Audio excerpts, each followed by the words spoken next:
previous slide. Oke. Perkembangan etnis Batak di Indonesia. Nah, ini kita ada di posisi ke-6 tahun 30.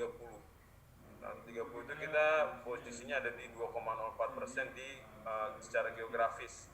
Namun berkembang terakhir data BPS itu kita hanya di 3,58%. Ini bukan hanya ini sangat besar. Ternyata pertumbuhan kita itu rata-ratanya 0,77%, jadi tinggi dibandingkan suku lain. Jadi dengan pertumbuhan itu kita sudah berada di posisi 3 sebenarnya di tahun 2010. Berarti kita suku Batak ini ya lumayan masif lah seperti itu. Kemudian suku Jawa masih menjadi yang tertinggi di 40,22%. Nah, ini dia pertumbuhan masyarakat atau suku Batak tadi itu tertinggi. Nah, itu Batak juga ada Angkola, ada Karo, Mandailing, Pakpak, Dairi, Simalungun, ada Tapanuli, Toba. Ini saya ambil dari BPS ya, tapi kalau mungkin ada yang keliru mohon dikoreksi, dan Dairi. Oke, next. Di abjad. Ya. Oke. Selanjutnya ini adalah saya dapat dari beberapa karya-karya penelitian yang terkini atau novelty-nya bisa kita katakan yang terbaru. Ini tahun 2018 oleh Manurung Sidiamu dan Manurung Purba II. Dia bikin penelitian ini karena saya lihat sangat jarang atau sangat amat sedikit yang membahas keluarga Batak. Lebih banyak nanti membahas kesenian, lebih membahas kepada pantunnya Batak seperti dan sebagainya, lagu-lagu Batak, karena itu kita yang menjadi salah satu terkenal di dunia. Kemudian di sini kita lihat dari hasil penelitian yang telah dilakukan bahwa peran orang tua itu besar dalam membimbing penguasaan diri. Jadi anak-anak tadi kan kalau kita lihat kan anak muda, apalagi anak muda Batak itu ya tadi dia banyak bereksplorasi, tapi itu harus diarahkan supaya kreativitasnya tadi diarahkan kepada inovasi. Jadi jangan hanya di mulut atau juga hanya di pikiran saja. Nah, sekarang bagaimana ini hilirnya? Kemudian yang kedua, membimbing nilai-nilai luhur. Nah, ini tadi karena ada norma-norma dalam kehidupan yang Batak yang menurut saya sangat indah dan baik. Yang ketiga, membimbing peranan sosial, bagaimana dia berdampingan dengan kemajemukan. Tadi juga sudah disampaikan bahwa anak dalam budaya Batak tadi adalah Amoraun, Hagabeon, Baut, Asangapon. Tadi bolehlah ditambah Holong. Tapi saya nggak tahu yang tiga ini, saya tahu di awal budaya itu. Kemudian kita kenal juga dengan Kecung atau Rias. Itu bisa jadi falsafah budaya juga, mengajarkan kita harus berbuat baik ke siapapun. Kemudian bersikap adil. Karena di dalam berbuat baik itu kan ada nice to be important person, but more important to be a nice person. Jadi kita lebih penting menjadi orang baik, itu kunci utamanya. Kemudian bersikap adil, senantiasa jujur. Nah, kemudian yang selanjutnya ketiga mengenai pemaknaan dalihan Natolu ya. Jadi kita juga bisa memposisikan diri kita ini menurut saya bagus juga dari bagaimana kita berhubungan terhadap pimpinan kita, bagaimana kita berhubungan terhadap sesama kita, bagaimana kita berhubungan dengan tim kerja kita yang mungkin kita jadi pimpinannya. Dan ini mungkin kalau di dalam Batak sendiri kan dia Somba Marhula-hula, Elek Marboru, Manat Marpungan Tugu, ini tidak hanya di keluarga tapi dalam pekerjaan juga dapat kita gunakan sebagai positioning kita supaya dapat diterima dimanapun kita berada. Kemudian yang keempat, suku Batak itu sangat menghargai adat. Jadi kalau kita udah ketemu Batak, kau Batak, iya, marga apa? Pasti itu pertama yang ditanyakan. Jadi nggak mungkin kita itu lepas dari hal-hal fundamentalis itu. Dan agama nenek moyang.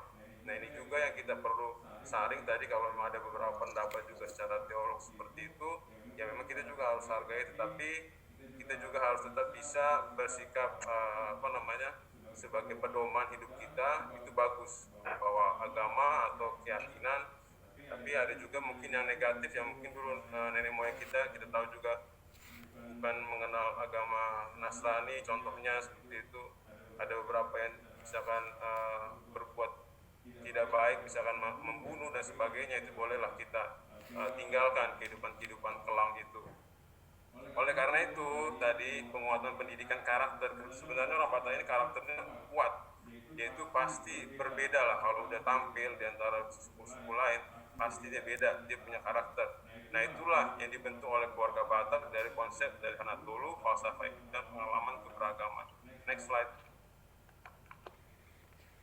Nah ini saya coba ambil tadi dari penelitian Siamu dan Purbatua bahwa mereka mengamati mayoritas saat ini Batak itu di sana di kampung halaman itu ada Muslim, ada Kristen dan ada Ugama Malim. Walaupun Ugama Malim tidak diakui, tapi mereka coba sampaikan dalam penelitian ini hanya saya garis bawahi constraint-nya di sini sebagai mengetahui bagaimana sih kemandirian orang Batak itu. Menurut mereka kemandirian itu adalah bawaan dari sejarah atau leluhur.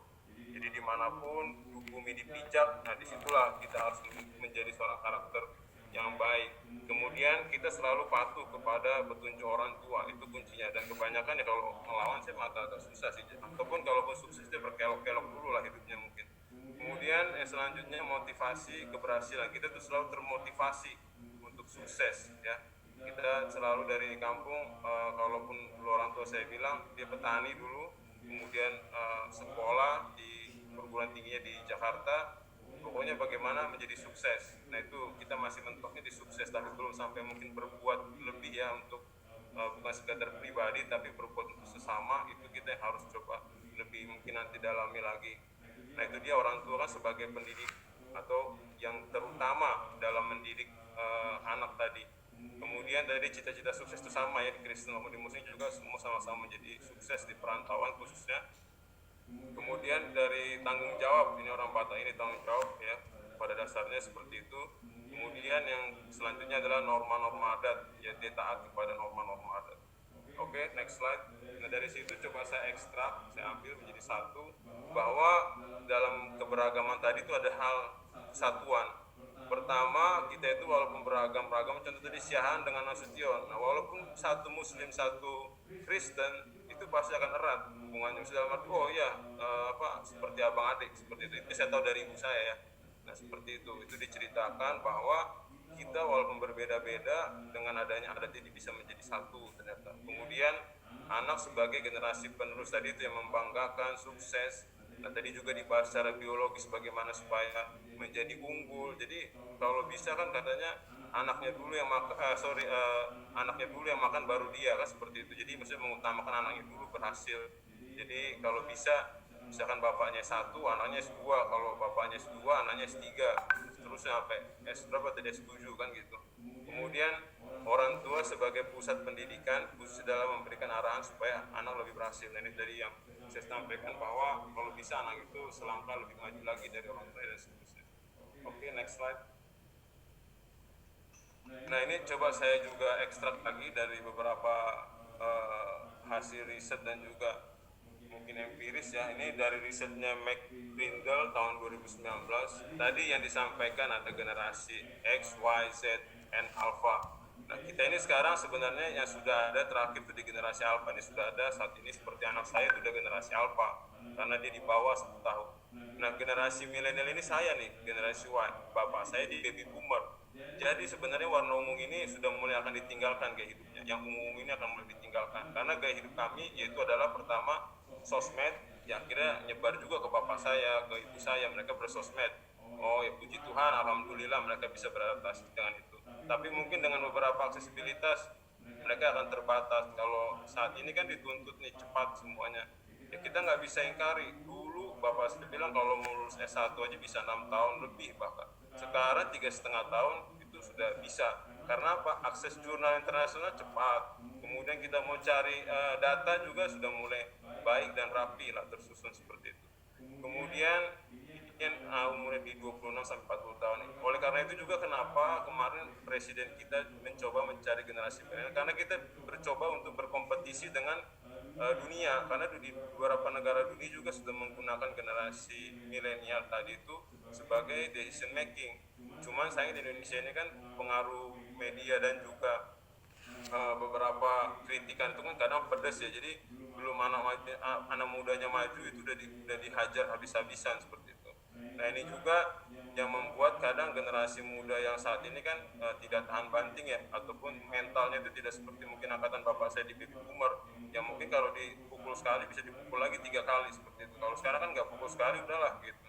Nah Nah itu juga yang mungkin perlu nanti didorong dari generasi Batak, bagaimana supaya tidak apa tadi itu yang ada EQ, SQ, IQ dan EQ. Nah EQ-nya ini nih kemampuan dia untuk kalau dia dikalahkan atau gagal tadi jangan sampai dia putus asa, tapi dia akan recovery cepat kembali